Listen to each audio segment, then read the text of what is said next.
What's going on, guys? I'm your host, Francis Beau, here to give you guys my thoughts and opinions on anything going on in the world of entertainment.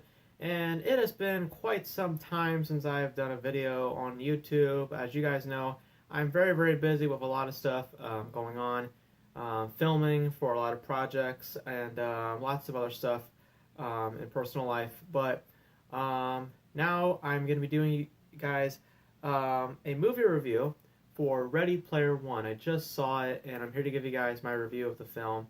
I also do plan to do a review for A Quiet Place. I'm very excited to see that film, so you definitely will see a review for that. So let's talk about Ready Player One. I just came back from watching it, and I gotta tell you, I was very, very excited for this film. I was very, very excited to see Ready Player One because it's Steven Spielberg return to blockbuster, which we have not seen for a long time. We've seen a lot of historic pieces, which were all pretty well done. Bridge of Spies was pretty good, but we have not seen Steven Spielberg back in the blockbuster realm, and he has now returned for Ready Player One. And I gotta tell you, this is the best way to describe Ready Player One. Anything before Ready Player One, in terms of the political stuff that he's done, that was director Steven Spielberg. This movie is Steven Spielberg. This is Spielberg in its purest form. This is... I really had such a fun time watching Ready Player One. I was blown away. I was very, very happy with what I saw from beginning to end. And just wow. So I'm going to give you guys my positives, my negatives, and my overall score out of 10, as we always do. So let's start off with the negatives first, because I just have a few negatives. The one negative that I have is that some of the supporting characters didn't get a lot of screen time and a lot of time to shine as characters. Some of them were just throwaways, and some of them were just one-note characters. And they didn't really add too much to the story, so they were kind of pointless. Also, I think that the villain was fine, but I didn't go. I don't think it was an amazing villain. But other than that, I really enjoyed this film. Now let's talk about the positives. The first thing that I really love about this film is the visual variety is incredible. It's a really visually driven film, and it's very beautiful to look at.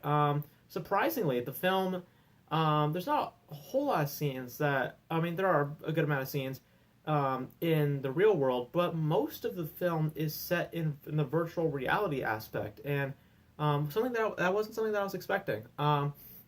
Surprisingly, I was actually expecting it to be more set in the real world and then have some virtual reality, scenes. But it's actually the opposite. There's a lot of virtual reality besides actual reality, which I absolutely loved, and I really love that. I also, of course, love the nostalgia factor of this film. There are so many different characters in this film, and they were all represented equally and done perfectly. I loved all the nostalgic references and cameos that we got to see. I'm not going to spoil any of them for you because I want that to be saved for the actual film.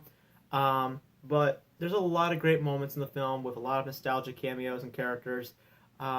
Particularly one moment, I can't say what that moment is, but all I'm going to say is that a certain character goes up against another certain character, and it was awesome.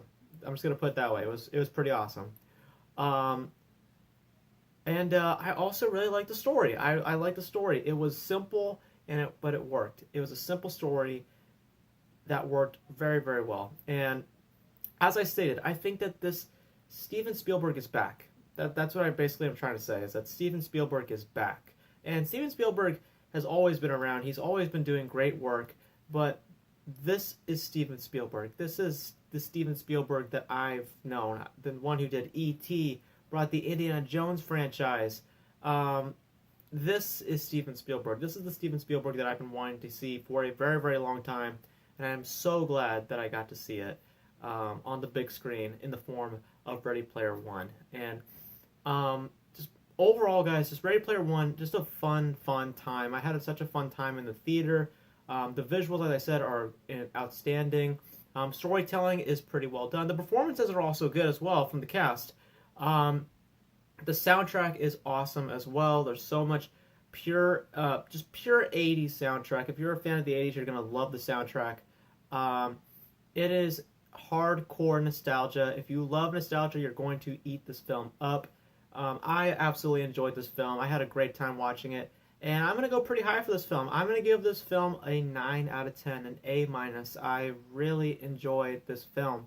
I thought it was a great film. It is now the second film this year that I've given an A to, or in the A range. The other one being Annihilation. Such a fun time with Ready Player One. Go check it out. It's a great film. And yeah, that is it for my review of Ready Player One. Hope you guys enjoyed it. You guys let me know. Did you guys enjoy Ready Player One? Did you guys not like Ready Player One? What else do you want to see Steven Spielberg tackle next? Let me know in the comment section below. And that is it for my review of Ready Player One. Hope you guys enjoyed it. As always, as we end these videos, Beau out. See you next time. Peace.